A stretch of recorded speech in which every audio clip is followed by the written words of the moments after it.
La CDVR passe à la phase pratique de sa mission de recherche de la vérité. Elle vient de mettre en place une cellule chargée des enquêtes et des auditions. Son rôle, entendre les victimes, les auteurs et les témoins des différentes crises qu'a connues la Côte d'Ivoire. Les acteurs du transport de la CEDEAO réfléchissent sur la mise en place d'un fonds.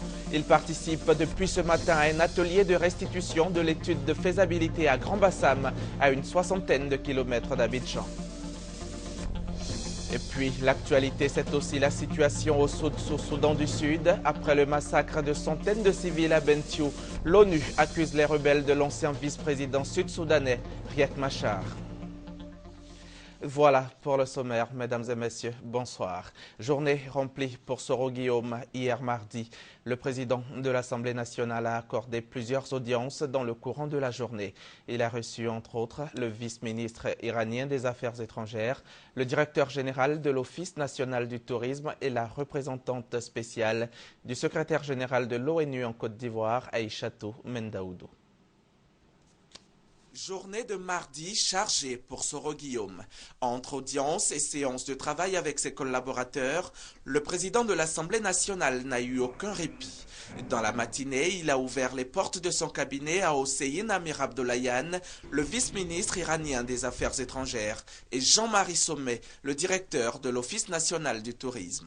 Il s'est investi dans quelque chose de très fort. C'est le festival multiculturel de Côte d'Ivoire qui aura lieu du 25 au 27 de ce mois. C'est également le signal fort de la cohésion de ce pays entre les fils et les filles. Il ne pouvait pas rester indifférent, c'est ce qu'il nous a expliqué. 15 heures, c'est au tour de Aïchatou Mendaoudou, la représentante spéciale du secrétaire général de l'ONU en Côte d'Ivoire, d'être reçue par le chef du Parlement ivoirien. Au centre des échanges, la situation sociopolitique en Côte d'Ivoire, particulièrement le dialogue politique et les conditions pour la tenue de l'élection présidentielle en 2015. Comme vous le savez, l'Assemblée nationale devrait intervenir à un moment pour adopter les lois pour tout ce qui concerne, par exemple, la révision de la commission électorale indépendante. Donc c'est de tout cela qu'on a parlé. Il m'a exprimé la disposition naturellement de l'Assemblée nationale à jouer son rôle et puis à accompagner tout le processus. Pour Soro Guillaume, ce type de rencontres qui permettent d'aborder des questions nationales et internationales sont toujours opportunes pour la vie de la nation. Soro Kikbafori Guillaume, le président de l'Assemblée nationale, convoque, mesdames et messieurs, les vice-présidents, les présidents des groupes parlementaires et les présidents des commissions permanentes à la conférence des présidents. Conférence qui aura lieu le lundi 28 avril à 10 h à la rotonde de l'Assemblée nationale. Ordre du jour, examen et adoption du calendrier des travaux de la première session ordinaire de l'année 2014. En Côte d'Ivoire, dans le cadre de la mise en œuvre du corridor Abidjan-Lagos, les acteurs du volet ivoirien de ce projet participent depuis ce matin à un atelier de restitution de l'étude de faisabilité. L'atelier qui se tient à Grand-Bassam vise à discuter et obtenir l'engagement de toutes les parties et partenaires au développement et à œuvrer à la mise en place du fonds. Bertin Guesson. Long de plus de 1000 km, le corridor Abidjan-Lagos enregistre un flux de 47 millions de voyageurs par an.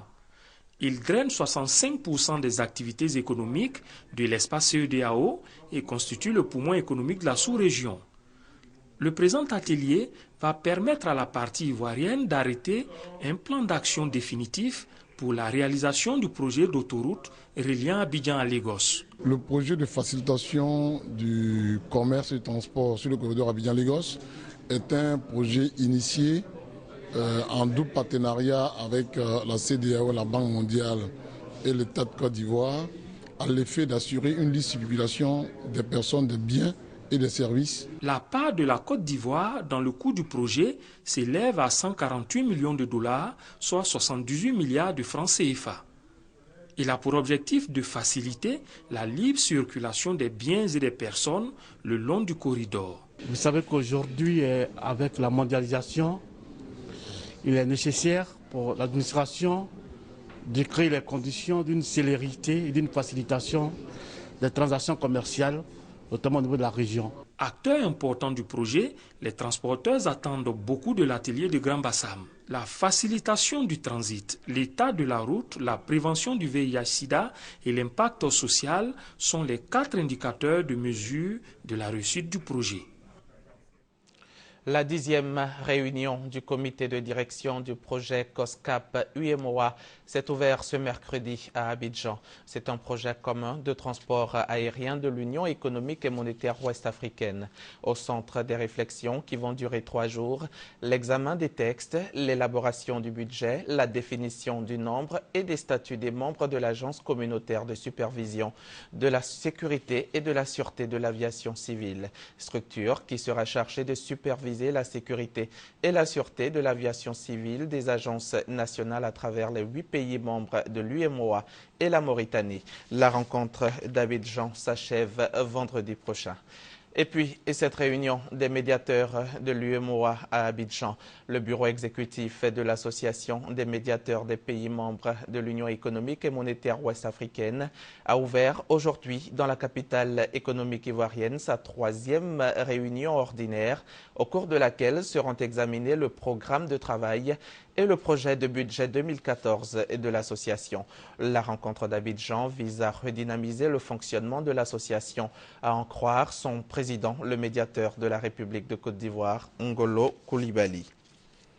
La commission Dialogue, Vérité et Réconciliation veut passer à la phase pratique de sa mission de recherche de vérité. Elle vient de créer en son sein une cellule spécialisée chargée des enquêtes et des auditions qui aura pour rôle d'entendre les victimes, les auteurs et les témoins des crises qui se sont succédés en Côte d'Ivoire entre 1990 et 2011. La phase pilote, lancée du 3 au 12 mars dernier dans 8 localités, a permis de connaître les avantages et les limites de cette expérience.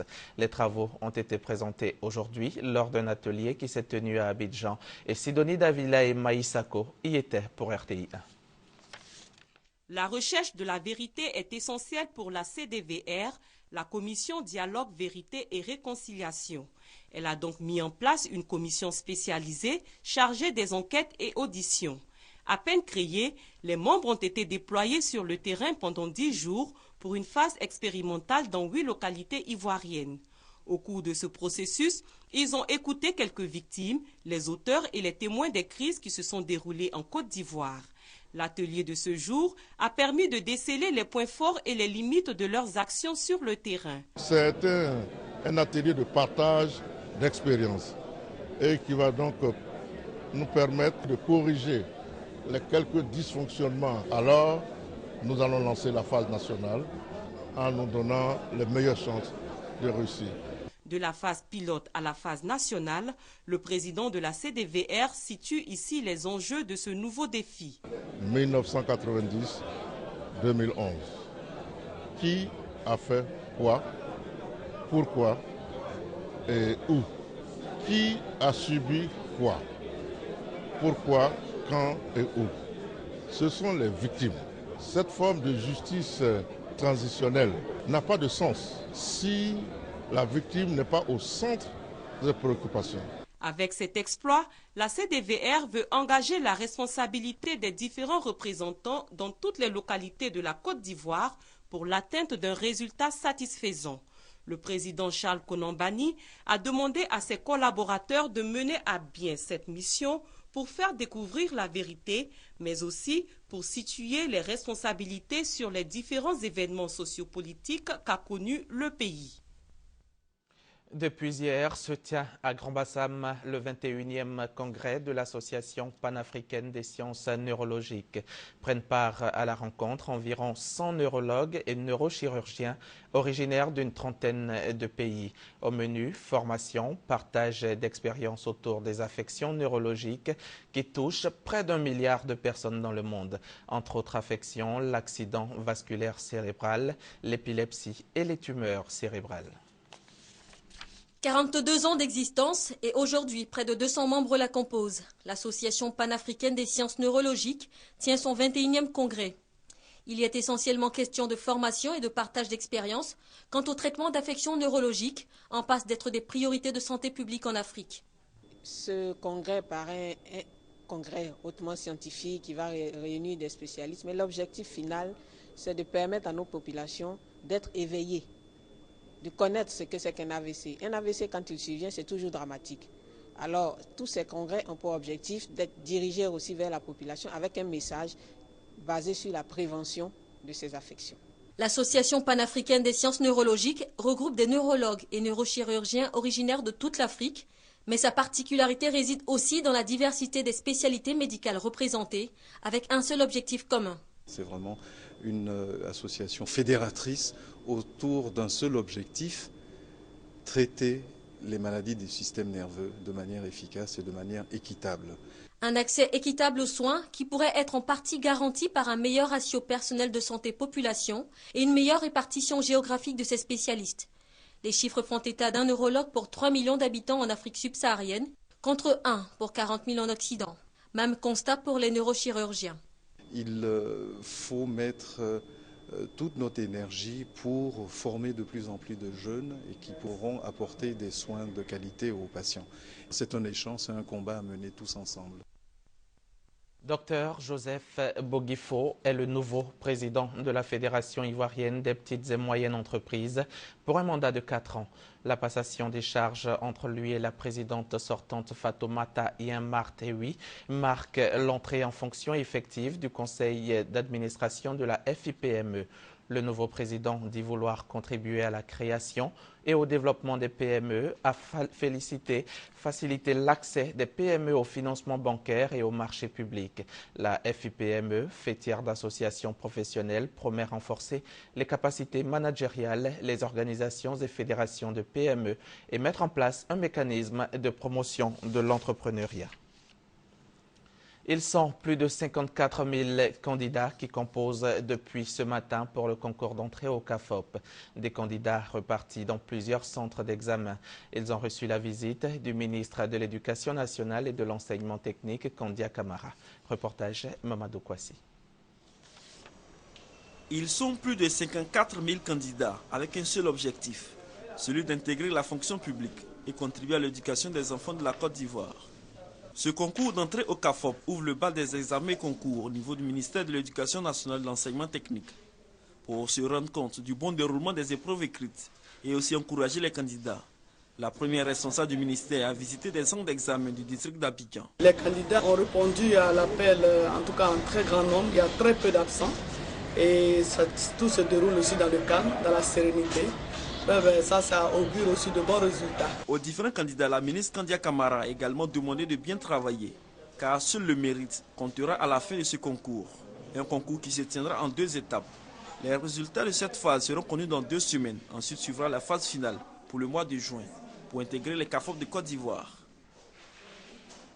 Les présidents de conseils régionaux de Côte d'Ivoire réunis au sein de l'Assemblée des régions de Côte d'Ivoire viennent de tenir une assemblée générale extraordinaire. Une AG donc pour faire le point de leurs activités et procéder à l'adoption du budget 2014. L'ARCI, l'Assemblée des régions de Côte d'Ivoire, change de dénomination avec la rentrée des districts autonomes d'Abidjan et de Yamoussoukro. C'est l'une des résolutions majeures de l'organisation. Le point essentiel a été l'adhésion des 2 districts autonomes, notamment le district autonome d'Abidjan et le district autonome de Yamoussoukro, qui sont des collectivités décentralisées qui viennent d'adhérer à l'Assemblée des régions de Côte d'Ivoire. Donc nous avons assisté à la modification des statuts. L'adhésion des districts de Yamoussoukro et d'Abidjan à l'Assemblée des régions et districts de Côte d'Ivoire est saluée par les présidents de conseils régionaux. Nous sommes très heureux avec l'arrivée des 2 districts dans l'Assemblée des régions de Côte d'Ivoire. Ça renforce l'association parce que c'est aujourd'hui toute la Côte d'Ivoire qui entre dans l'Assemblée des régions. On a enregistré une participation importante de 24 présidents avec le gouverneur du district autonome de Yamoussoukro et le vice-gouverneur du district autonome d'Abidjan. Nous avons eu donc l'occasion de faire le bilan, de présenter toutes les démarches qui ont été menées par le bureau dans l'intérêt des régions. Le budget 2014 de l'Assemblée des régions et districts de Côte d'Ivoire se chiffre à 419 millions de francs CFA. L'Assemblée des régions et districts de Côte d'Ivoire a pour mission d'être un cadre de concertation et de dialogue permanent, de donner des avis sur la législation et la réglementation concernant les collectivités territoriales, afin d'étudier et de proposer au gouvernement les moyens à mettre en œuvre pour promouvoir le développement et le bon fonctionnement des collectivités territoriales. Reportage signé Abou Sanogo. 5 villages de la sous-préfecture de Tankessé ont désormais accès à l'eau potable. Un château d'eau d'une capacité de 50 mètres cubes a été construit. Son inauguration a eu lieu le week-end dernier en présence de la ministre chargée de l'économie et des finances, Kaba Nialé, qui a profité de l'occasion pour annoncer que la couverture nationale en eau potable va passer de 61 à 82% en 2015. Sylvie Touré. Enfin, de l'eau potable pour les habitants des villages d'Assempanaï, Pengakro, Banoua, Wangi et Pambariba. Ces 5 villages de la sous-préfecture de Tankessé, dans le département de Tanda, au nord-est de la Côte d'Ivoire, ont désormais un château d'eau.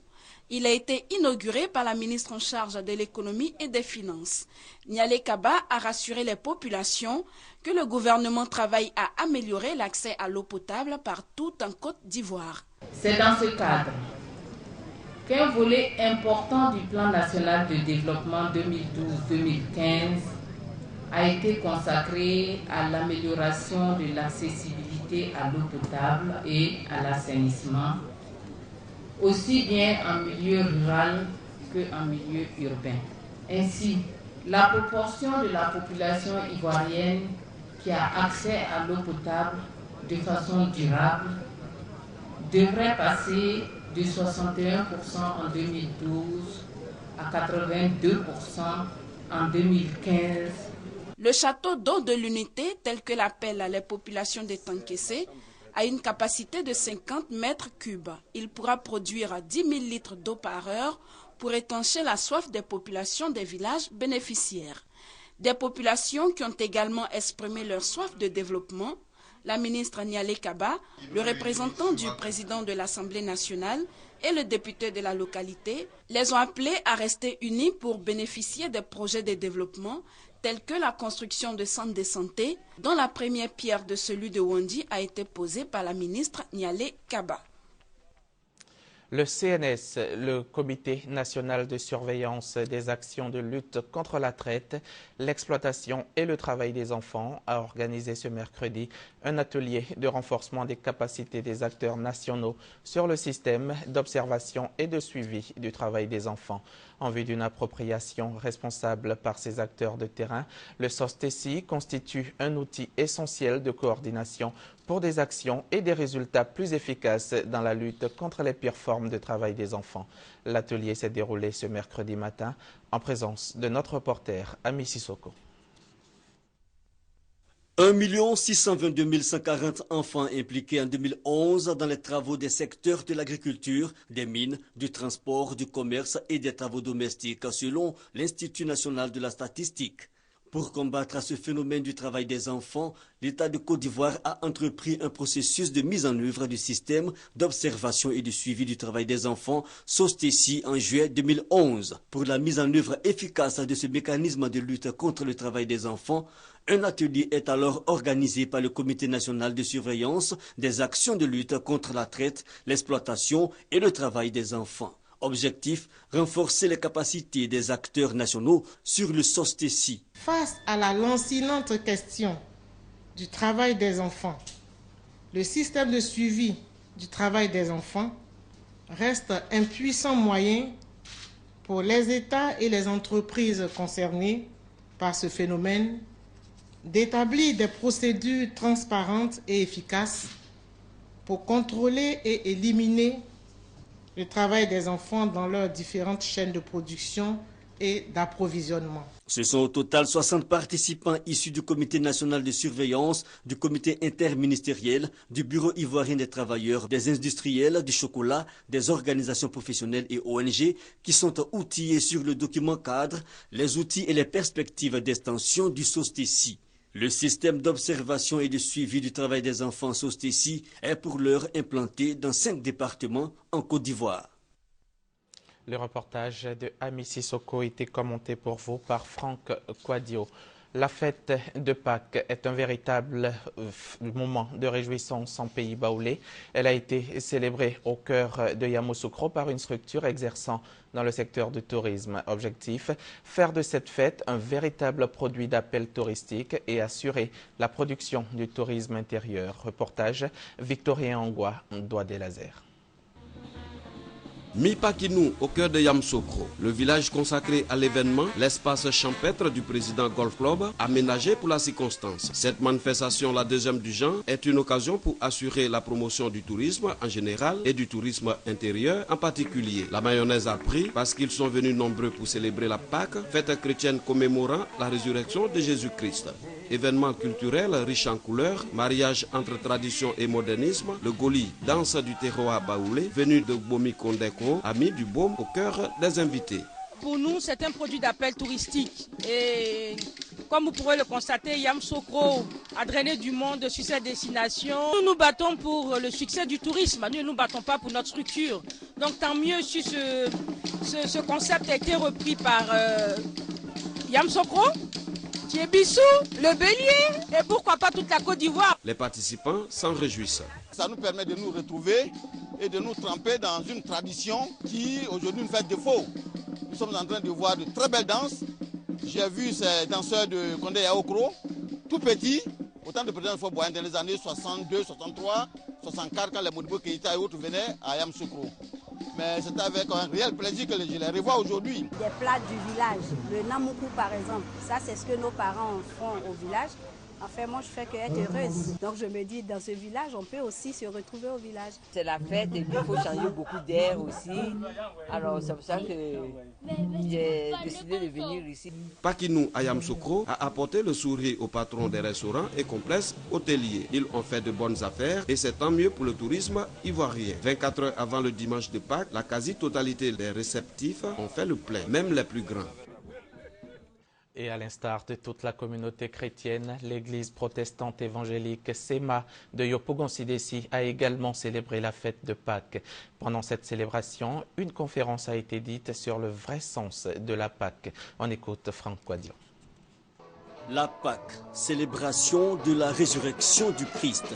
À l'instar de tous les chrétiens du monde, ceux de l'église protestante évangélique SEMA de Yopougon-Sidessi se sont replongés dans la passion du Christ. Notre Seigneur Jésus-Christ, qui est venu nous sauver, nous délivrer de l'esclavage, du péché, nous délivrer de tout jugement. Et par sa résurrection, nous avons la vie, nous avons cette espérance en lui, nous avons la victoire. Et à partir de sa résurrection, nous croyons que nous aussi, en tant que chrétiens qui avons cru en lui, nous serons aussi ressuscités et nous le verrons dans sa gloire. La Pâque chrétienne, c'est le thème traité au cours de ce culte de Pâques. Il s'agit de faire comprendre aux chrétiens que la Pâque n'est pas qu'une célébration culturelle, elle est plutôt une manifestation spirituelle et inspirée de la Bible. Cette fête, ce n'est pas pour une personne, ce n'est pas pour deux personnes, ce n'est pas pour les baoulés, mais c'est pour les chrétiens et pour le peuple de Dieu, tous ceux qui connaissent le Seigneur, qui savent très bien qu'il a été ressuscité, le Seigneur Jésus-Christ. Les fidèles de l'église évangélique CMA se sont retrouvés dans la convivialité autour d'un repas. Un mot de littérature dans ce journal. Germain Zamblébi, auteur de l'œuvre Le Kurde-Ngouro, a procédé à la dédicace de son dernier ouvrage intitulé « Parler et écrire correctement en français, pièges et difficultés à éviter ». Une œuvre qui a pour but d'améliorer le niveau de langage en français et également corriger certaines erreurs courantes. La cérémonie de dédicace de cette œuvre s'est tenue récemment à la Bibliothèque nationale au Plateau. Patricia Omouetia. Parler et écrire correctement le français, pièges et difficultés à éviter. C'est le titre de la dernière œuvre de l'écrivain Zamblébi Germain, un répertoire alphabétique de mots et d'expressions couramment mal employés. Il est bon qu'il y ait plusieurs niveaux de langue. Lorsqu'on veut avoir un langage soutenu, il faut pouvoir parler correctement la langue. Et c'est pour cela qu'il propose à ceux qui veulent parler dans un langage soutenu l'utilisation correcte de la langue française.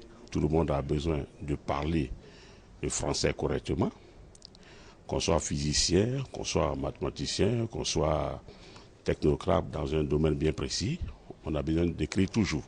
Cette œuvre pourrait aider beaucoup d'Ivoiriens à rendre plus excellente leur formation dans la langue française. Les pléonasmes, les confusions de sens et les prononciations sont entre autres des axes évoqués dans cet ouvrage. L'auteur propose des utilisations justes. Parler correctement en français, c'est se respecter et respecter ceux qui vous écoutent, mais ceux qui vous lisent. Il y a des fautes que nous faisons sans quelquefois le savoir. On ne dit pas par exemple l'enfant est assis sur un table-banc à l'école, non, on dit l'enfant est assis sur une table-banc. On ne dit pas la chaîne 1, on dit la chaîne 1 de la télévision ivoirienne. Donc il est bon qu'on puisse s'exprimer correctement pour se faire entendre par tous ceux qui vous écoutent. Germain Zamblebi est enseignant et membre du groupe de recherche sur l'éducation en Afrique francophone. Il est également l'auteur de l'œuvre Le Cure-dent Gouro. Reportage signé Konaté Moussa et Patricia Omouetia. Nous annonçons la mort de Rodriguez. Il est mort parce que la France est notre ennemi. C'est par ces mots que le Moudjao, le mouvement pour l'unicité et le djihad en Afrique de l'Ouest, a annoncé hier, mardi, que l'otage français Gilberto Rodriguez Leal était mort. Il avait été enlevé en novembre 2012 dans l'ouest du Mali. Les djihadistes n'ont pas précisé les circonstances de son décès. Selon l'Élysée, il serait en fait mort depuis quelques semaines et Paris promet de ne pas laisser la mort de l'otage impuni. Et puis l'ONU, l'Organisation des Nations Unies, a accusé lundi les troupes de l'ancien vice-président sud-soudanais Riek Machar, qui combattent depuis le 15 décembre l'armée gouvernementale, d'avoir massacré des centaines de civils à Bentiu. Riek Machar a nié ces faits. Lorsqu'ils pénètrent dans Bentiu, les représentants de l'ONU au Soudan du Sud découvrent l'horreur. Des centaines de corps sans vie, hommes, femmes et enfants. Le massacre a eu lieu la semaine dernière dans une ville livrée aux hommes de l'ex-vice-président Riek Machar. Selon l'ONU, ces derniers ont tué sur des bases ethniques, triant et pourchassant jusque dans les églises et les mosquées ceux qui n'étaient pas de leur ethnie, l'ethnie nuer. Bentiu a été le théâtre de graves violences, une violence délibérée qui a ciblé des personnes de façon très précise. Ce que j'ai vu jusqu'ici dans la mosquée et d'autres parties de la ville est vraiment abominable. Les atrocités qui ont été commises ici l'ont été à une échelle très importante. Bentiu est juste avant Bor. Là, ce sont des Dinka, l'ethnie du président Salva Kiir, qui ont pourchassé les Nuers, réfugiés sur une base des Nations Unies. Massacre contre massacre, rien ne semble pouvoir enrayer la spirale meurtrière dans un pays plus que jamais au bord de la guerre civile. Chaque camp, celui du président Salva Kiir et celui de son ex-vice-président Riek Machar, se rejettent la responsabilité. Leur rivalité a en tout cas plongé le Soudan du Sud dans une situation humanitaire catastrophique. On compte 1 million de déplacés, 80 000 personnes ont trouvé refuge sur des bases de l'ONU, des bases totalement débordées. En bref et en images, les parlementaires libanais votent à partir de ce mercredi pour l'élection d'un nouveau président au Liban. Il n'y a aucun favori et la crise en Syrie divise la classe politique. Le Parlement libanais élit un nouveau président sans qu'aucun favori n'émerge en raison des profondes divisions de la classe politique sur l'arsenal du Hezbollah et le conflit en Syrie voisine. Au Liban, le président n'est pas élu au suffrage universel. C'est au Parlement composé de 128 députés repartis à égalité entre chrétiens et musulmans qu'incombe la tâche de choisir celui qui succédera à Michel Sleiman en poste depuis 2008 et dont le mandat expire le 25 mai. Voilà, c'est la fin de ce journal. Merci et de l'avoir suivi. On se retrouve demain à la même heure et c'est toujours sur RTI 1.